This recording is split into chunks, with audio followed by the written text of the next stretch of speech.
तर विद्यार्थ्यांना कराव्या स्पेशल आणि फ्रेश या सुपर क्लासमध्ये आपले सर्वांचेच मनापासून स्वागत आहे। सुपर क्लासमध्ये आज देखील आपण अतिशय स्पेशल असलेली जी के क्वेश्चन जे की समाज कल्याण भरती तसेच महिला गृहपाल भरती या दोन्ही भरतीसाठी असणारे कव्हर करणार आहोत आणि त्या कारणास्तव सर्वांनी या सुपर क्लासला सुरूपासून शेवटपर्यंत नक्कीच पाहायचं आहे।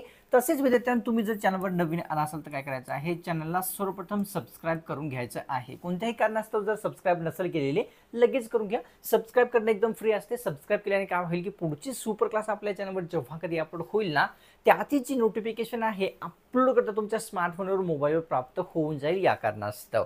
तसेच विद्यार्थ्यांनो 470 पेजेसची पीडीएफ आपल्या सर्वांसाठी तयार केलेली आहे। 149 मध्ये हे दिले जात आहे दोन्ही भरतीसाठी। ठीक आहे, इच्छुक विद्यार्थ्यांनी काय करायचं आहे 82 08 68 56 24 या क्रमांकावर व्हॉट्सअप करायचा आहे जोही इच्छुक विद्यार्थी आहे। आणि सुपर क्लासला सुरू करण्यापूर्वी एक लाईक किंवा सोडण्यापूर्वी तर एक लाईक नक्कीच करायचा आहे। चला मग सुपर क्लासला सुरुवात करूया। सर्वात पहिला जो प्रश्न आपल्या समोर दिसून येतो की असा आहे, फू बाई फू हे आत्मचरित्र खालीलपैकी कोणाचे आहे हे विचारलेलं आहे। अतिशय महत्त्वाचा प्रश्न आहे। फू बाई फू आत्मचरित्र इरावती कर्वे, विठ्ठल उमाप, शांता शेळके किंवा कविता पंडित। ऑप्शन क्रमांक या ठिकाणी योग्य आहे 2। विठ्ठल उमाप यांचा जो आहे फू बाई फू हे आत्मचरित्र दिसते। कव्हर करूया प्रश्न दुसरा। महाराष्ट्रात एकूण किती अणुविद्युत प्रकल्प स्थित आहेत ते आपल्याला सांगायचं आहे। किती अणुविद्युत प्रकल्प आहेत?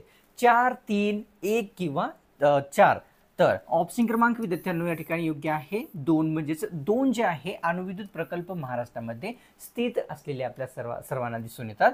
तर विद्यार्थ्यांनो या ठिकाणी एक आहे जैतापूर अणुविद्युत प्रकल्प आणि दुसरा आहे विद्यार्थ्यांनो या ठिकाणी तारापूर अणुविद्युत प्रकल्प। जैतापूर अणुविद्युत प्रकल्प कोणत्या जिल्ह्यात येतो? तर जिल्हा आहे विद्यार्थ्यांनो रत्नागिरी जिल्ह्यामधील कोणत्या तालुक्यामध्ये येतो? तर या ठिकाणी राजापूर तालुक्यामध्ये। आणि तारापूर जो आहे विद्यार्थ्यांनो कोणत्या जिल्ह्यामध्ये येतो? तर तो जिल्हा आहे पालघर। या पालघर जिल्ह्यातील तारापूर या ठिकाणी स्थित असलेला दिसून येतो। घेऊया प्रश्न या ठिकाणी तिसऱ्या क्रमांकाचा। तर प्रश्न असा आहे की दांडी यात्रा कोणत्या आश्रमातून निघालेली होती? प्रश्नात विचारलेला आहे। प्रश्न सोपा आहे, सर्वांना उत्तर येत असेल तर दांडी यात्रा विचारलेली आहे फिनिक्स आश्रमातून, पवनार, गुरुकुंज किंवा साबरमती। ऑप्शन क्रमांक 4 योग्य आहे। साबरमती आश्रमातून दांडी यात्रा ही कधी निघालेली होती? 12 मार्च 1930 ला निघालेली होती हे आपल्या सर्वांना दिसून येते। आता विद्यार्थ्यांनो या ठिकाणी पाहूया की फिनिक्स आश्रम कोठे स्थापन करण्यात आलेले होते? तर विद्यार्थ्यांनो फिनिक्स आश्रम जे आहे दक्षिण आफ्रिकेमध्ये स्थापन केलेले होते। कोणी? तर या ठिकाणी विद्यार्थ्यांनो महात्मा गांधी यांनी स्थापन केलेले होते। आता या ठिकाणी पाहूया की पवनार आश्रम जे आहे विद्यार्थ्यांनो कोणत्या जिल्ह्यात येते? पवनार आश्रम जे आहे विद्यार्थ्यांनो वर्धा जिल्ह्यामध्ये येते, सर्वांनाच माहित आहे। कोणत्या नदीकाठी येते? तर नदी आहे धाम नदीकाठी स्थित आहे। ठीक आहे, कोणी स्थापना केलेली आहे पवनार आश्रमाची विद्यार्थ्यांनो? तर या ठिकाणी आश्रमाची स्थापना जी आहे या ठिकाणी विनोबा भावे यांनी केलेली आहे। आचार्य विनोबा भावे यांनी केलेली दिसून येते। आता पाहूया की गुरुकुंज जे आश्रम आहे याची स्थापना कोणी केलेली आहे व कोठे केलेली आहे? गुरुकुंज आश्रमाची स्थापना विद्यार्थ्यांनो अमरावती जिल्ह्यातील तिवसा जो तालुका आहे या तिवसा तालुक्यातील या ठिकाणी अशी जी आहे याची स्थापना केलेली आपल्या सर्वांना दिसून येते। कोणी केलेली आहे विद्यार्थ्यांनो? तर तुकडोजी महाराज यांनी जे आहे स्थापना केलेली आहे गुरुकुंज आश्रमाची। हे सर्व आपल्याला लक्षात घ्यायचं आहे। आता साबरमती आश्रमाची जी स्थापना आहे कोठे करण्यात आलेली आहे? कोणत्या ठिकाणी आहे विद्यार्थ्यांनो? तर गुजरात राज्यामध्ये साबरमती आश्रम आहे। साबरमती आश्रम जे होते ना कस्तुरबा गांधी आणि महात्मा गांधी यांचे एक निवासस्थान होते हे आपल्या सर्वांना लक्षात येते। कव्हर करूया प्रश्न या ठिकाणी चौथ्या क्रमांकाचा। तर प्रश्न या ठिकाणी असा आहे, कार्बन मोनॉक्साईड आणि हायड्रोजन यांच्या संमिश्राला काय म्हणतात ते विचारलेलं आहे। कशाच्या संमिश्राला? कार्बन मोनॉक्साईड आणि हायड्रोजन याच्या संमिश्राला। ऑप्शन मध्ये दिलेली आहे विद्यार्थ्यांनो नायट्रेट, गॅस सल्फर किंवा वॉटर गॅस। ऑप्शन क्रमांक या ठिकाणी योग्य आहे 3। म्हणजेच वॉटर गॅस असे जे आहे कार्बन मोनॉक्साईड तसेच हायड्रोजन यांच्या संमिश्रास संबोधले जात असते। प्रश्न कव्हर करूया 5वा। पाचवा प्रश्न असा आहे की खालीलपैकी कोणाकोणाचा कार्यकाळ जो आहे राष्ट्रपती यांची मर्जी असेपर्यंत असतो विचारलेलं आहे. कोणाकोणाचा असतो? महान्यायवादी, मंत्रिमंडळ, राज्यपाल किंवा वरील सर्व. ऑप्शन क्रमांक 4 म्हणजेच काय? राज्यपाल, मंत्रिमंडळ तसेच महान्यायवादी या सर्वांचा जो कार्यकाल आहे तो राष्ट्रपती यांची मर्जी असेपर्यंत असतो. आता या ठिकाणी आपण पाहूया की राज्यपाल तसेच महान्यायवादी यांची नियुक्ती कोण करतो? तर कोण करतो? सर्वांनाच माहीत असेल, राष्ट्रपती यांची नियुक्ती करत असतो, हे आपल्या सर्वांना लक्षात येते. घेऊया प्रश्न या ठिकाणी 6व्या क्रमांकाचा. तर प्रश्न असा आहे, कोणाला संसदेचा सभासद नसतानाही संसदेच्या बैठकीमध्ये राहण्याचा जो अधिकार आहे तो देण्यात आलेला आहे? संसदेचे सदस्य सभासद नसताना देखील कोण बसू शकते? तर सरन्यायाधीश, मुख्यमंत्री, राज्यपाल किंवा महान्यायवादी. तर या ठिकाणी ऑप्शन क्रमांक योग्य आहे विद्यार्थ्यांनो 4 म्हणजेच काय? महान्यायवादी हा जो व्यक्ती असतो यांना जे आहे संसदेचा सभासद नसतानाही संसदेच्या बैठकीमध्ये बसण्याचा जो आहे अधिकार देण्यात आलेला आहे. का? तर महान्यायवादी विद्यार्थ्यांनो भारताचा एक कायदेशीर सल्लागार असतो, कायदेशीर सल्ले जे आहे विद्यार्थ्यांनो देत असतो आणि हा एक म्हणजे सरकारचा जो आहे विद्यार्थ्यांनो वकील देखील असतो असे म्हणता येते. कव्हर करूया प्रश्न 7वा. तर भारतामध्ये सर्वात खोल बंदर खालीलपैकी कोणते आहे? खोल बंदर स्पेशली विचारलेलं आहे. कोणते येते? तर ऑप्शनमध्ये दिलेल्या पर्यायापैकी विद्यार्थ्यांनो ऑप्शनमध्ये आहे विशाखापट्टणम, मुंबई, चेन्नई किंवा तामिळनाडू. ऑप्शन क्रमांक योग्य आहे या ठिकाणी किती? 1 म्हणजेच काय? विशाखापट्टणम जे आहे सर्वात खोल बंदर असलेले आपल्या सर्वांना दिसून येते. तर पाहूया पुढचा प्रश्न. प्रश्न या ठिकाणी 8वा की भारत, चीन, भूतान या सर्वांच्या सीमेला काय म्हणतात ते विचारलेलं आहे. 3 देशांच्या सीमेला या ठिकाणी आहेत भारत, चीन व भूतान. ट्राय जंक्शन, जंक्शन प्राइज, क्राय जंक्शन किंवा वरील नाही. ऑप्शन क्रमांक या ठिकाणी 1 योग्य आहे. ट्राय जंक्शन असे जे आहे भारत, चीन, भूतान या सर्वांच्या सीमेला संबोधले जात असते, हे लक्षात येते. तर कव्हर करूया प्रश्न या ठिकाणी 9व्या क्रमांकाचा की संविधानाने घटनात्मक प्रमुखतेचा जो दर्जा आहे कोणाला दिलेला आहे ते विचारलेलं आहे. घटनात्मक प्रमुखतेचा दर्जा तर पंतप्रधान, राष्ट्रपती, राज्यपाल किंवा या ठिकाणी सरन्यायाधीश. तर ऑप्शन क्रमांक योग्य आहे विद्यार्थ्यांनो या ठिकाणी 2 राष्ट्रपती यांच्याकडे जे आहे घटनात्मक प्रमुखतेचा दर्जा राज्यघटनेने दिलेला आहे. तर कव्हर करूया प्रश्न 10वा की भिंगार थंड हवेचे ठिकाण खालीलपैकी कोणत्या जिल्ह्यामध्ये स्थित आहे ते सांगायचं आहे. भिंगार हे थंड हवेचे ठिकाण अमरावती, जालना, नांदेड किंवा बुलढाणा. ऑप्शन क्रमांक या ठिकाणी 4 योग्य आहे. बुलढाणा जिल्ह्यामध्ये भिंगार हे थंड हवेचे ठिकाण स्थित आहे, लक्षात येते. तर प्रश्न कव्हर करूया 11वा. सूर्यमाळ थंड हवेचे ठिकाण महाराष्ट्रातील कोणत्या जिल्ह्यामध्ये स्थित आहे ते विचारलेलं आहे. सूर्यमाळ हे थंड हवेचे ठिकाण रायगड, जालना, पालघर किंवा नाशिक. ऑप्शन क्रमांक या ठिकाणी विद्यार्थ्यांना योग्य आहे 3 म्हणजेच काय? पालघर जिल्ह्यामध्ये जे आहे सूर्यमाळ हे असलेले आपल्या सर्वांना दिसून येते. ठीक आहे, कव्हर करूया प्रश्न या ठिकाणी पुढचा जो की आहे 12वा. जैतापूर अणुविद्युत प्रकल्प महाराष्ट्रातील कोणत्या जिल्ह्यात येतो ते विचारलेलं आहे. आपण पाहिलेलंच आहे उत्तर याचं. आता जैतापूर अणुविद्युत प्रकल्प अमरावती, वाशिम, पुणे किंवा रत्नागिरी. ऑप्शन क्रमांक 4 रत्नागिरीमध्ये जे आहे जैतापूर अणुविद्युत प्रकल्प स्थित आहे, हे लक्षात येते. तर कव्हर करूया प्रश्न पुढचा की महाराष्ट्रातील ठाणे जिल्ह्यामध्ये कोणते औष्णिक विद्युत प्रकल्प स्थित आहे ते विचारलेलं आहे. आता या ठिकाणी औष्णिक विद्युत प्रकल्प ठाणे जिल्ह्यामध्ये कोणता आहे? तुर्भे, चोला, फेकरी किंवा पारस. ऑप्शन क्रमांक योग्य आहे विद्यार्थ्यांनो या ठिकाणी 2 चोला औष्णिक विद्युत प्रकल्प जो आहे तो कोठे आहे? तर या ठिकाणी आपल्याला चोला हा जो आहे विद्यार्थ्यांनो दिसून येतो ठाणे जिल्ह्यामध्ये. तर घेऊया प्रश्न या ठिकाणी पुढचा. मुक्ताई सागर जलाशय कोणत्या धरणाच्या जलाशय असं म्हणतात ते सांगायचं आहे. मुक्ताई सागर तर ऑप्शनमध्ये दिलेली आहे पानशेत, मुळा, उजनी किंवा हातनूर. हातनूर धरणाच्या जलाशयाला काय म्हटले जाते या ठिकाणी? तर मुक्ताई सागर असे म्हटले जात असते, हे आपल्या सर्वांना लक्षात येते. कव्हर करूया प्रश्न या ठिकाणी 15वा. साष्टी बेट महाराष्ट्रातील कोणत्या जिल्ह्यामध्ये स्थित आहे ते सांगायचं आहे. बेटाचं नाव लक्षात घ्यायचं. साष्टी बेट विचारलेले आहे.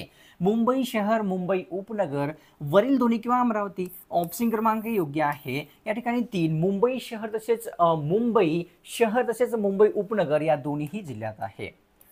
तर प्रश्न आहे 16वा. अंकाई टंकाई हा डोंगराळ किल्ला महाराष्ट्रातील कोणत्या जिल्ह्यात येतो ते आपल्याला विचारलेलं आहे.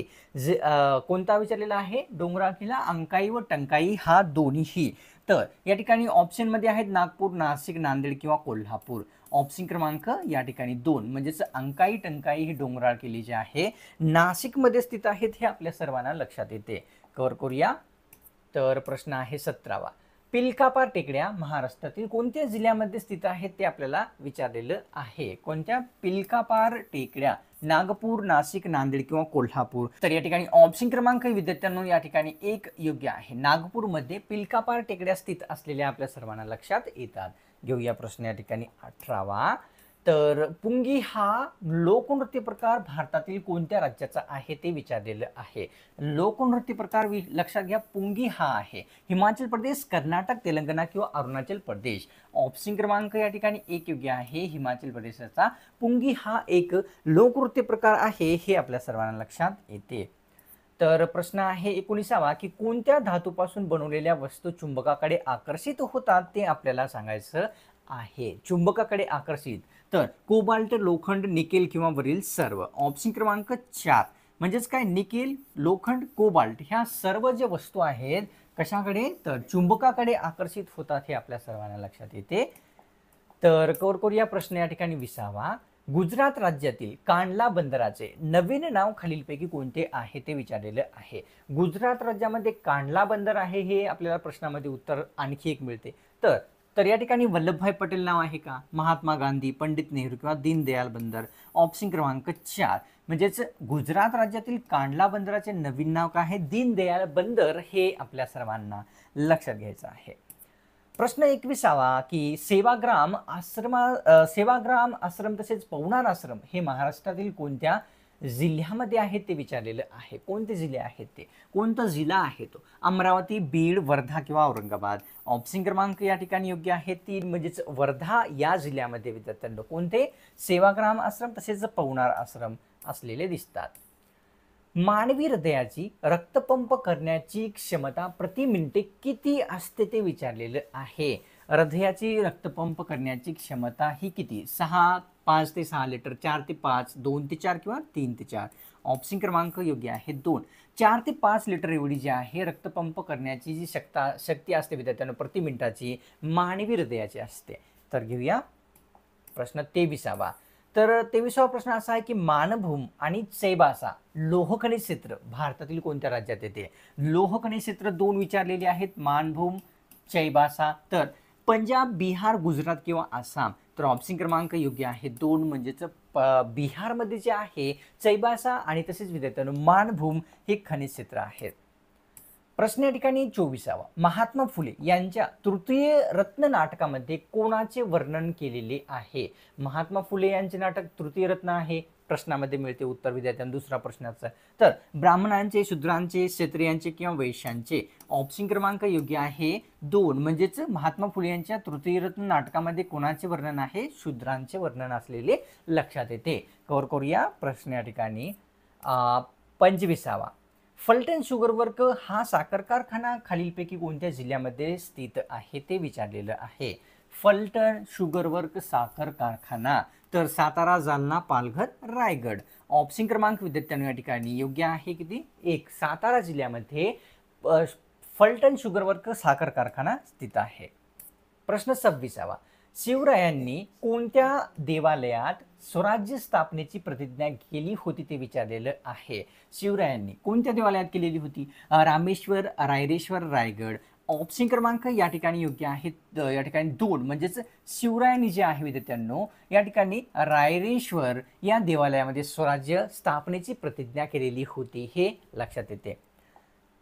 कव्हर करूया प्रश्न 27वा की तोरणजाई देवीचे देऊळ खालीलपैकी कोणत्या किल्ल्यावर स्थित आहे?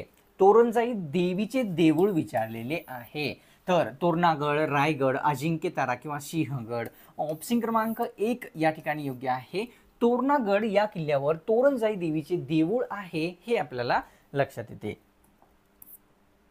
प्रश्न 28वा.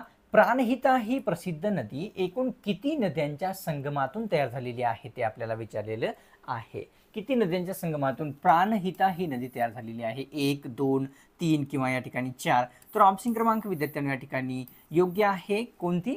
2 नद्यांच्या संगमातून प्राणहिता नदी झालेली आहे. तयार प्राणहिता ही जी नदी आहे, कोणत्या नदीची सर्वात मोठी उपनदी आहे? तर विद्यार्थ्यांनो गोदावरी या नदीची सर्वात मोठी एक उपनदी असलेली आपल्या सर्वांना दिसून येते. तर या ठिकाणी घेऊया पुढचा प्रश्न आहे 29वा. विद्युत चुंबकीय लहरी म्हणजे कोणते किरण आहेत ते विचारलेलं आहे. विद्युत चुंबकीय लहरी तर गॅमा किरण, बीटा किरण, क्ष किरण किंवा अल्फा किरण. ऑप्शन क्रमांक या ठिकाणी 3 म्हणजेच काय विद्यार्थ्यांनो, क्ष किरण म्हणजे काय? विद्युत चुंबकीय लहरी असतात, हे आपल्या सर्वांना लक्षात घ्यायचं आहे. तर घेऊया प्रश्न 30वा. दार्जिलिंग हे थंड हवेचे ठिकाण कोणत्या राज्यात स्थित आहे ते विचारलेलं आहे. दार्जिलिंग अतिशय प्रसिद्ध असलेले थंड हवेचे ठिकाण आहे. गुजरात, महाराष्ट्र, पश्चिम बंगाल किंवा राजस्थान. ऑप्शन क्रमांक 3 पश्चिम बंगाल राज्यामध्ये दार्जिलिंग हे थंड हवेचे ठिकाण स्थित आहे, हे लक्षात येते. आता विद्यार्थ्यांनो तुम्ही सुपर क्लासला सोडण्यापूर्वी काय करायचं आहे? चॅनलला लगेचच्या लगेच सबस्क्राईब करून घ्यायचं आहे. सबस्क्राईब करणं एकदम फ्री असते, कोणत्याच प्रकारचा शुल्क लागत नसतो. जेव्हा तुम्ही सबस्क्राईब करताल ना, पुढची सुपर क्लास आपल्या चॅनलवर जेव्हा कधी अपलोड होईल त्याची जी नोटिफिकेशन आहे अपलोड करता तुमच्या स्मार्टफोनवर, मोबाईलवर प्राप्त होऊन जाईल या कारणास्तव. तसेच विद्यार्थ्यांनो आपण काय करायचं आहे? स्टार्टिंगला जर सुपर क्लासला लाईक नसेल केला तर आता आपण सोडण्यापूर्वी तर नक्कीच करायचं आहे, कारण तुम्ही जर लाईक केला ना, तुमच्यासाठी अशाच प्रकारचे स्पेशल सुपर क्लास बनवण्यासाठी मला प्रोत्साहन मिळेल. तर लाईक नक्कीच करून घ्यायचं आहे, 1 सेकंड पण लागणार नाही. तसेच या ठिकाणी 470 पेजेसचे PDF जे की 149 मध्ये दिले जात आहे. इच्छुक विद्यार्थ्यांनी स्क्रीनवर जो आपल्याला मोबाईल नंबर दिसत आहे वरती, त्यावर आपण व्हॉट्सअप करू शकता. कॉल नाही करायचा, व्हॉट्सअपच करायचा आहे. चला मग भेटूया पुढच्या एका स्पेशल आणि फ्रेश सुपर क्लासमध्ये.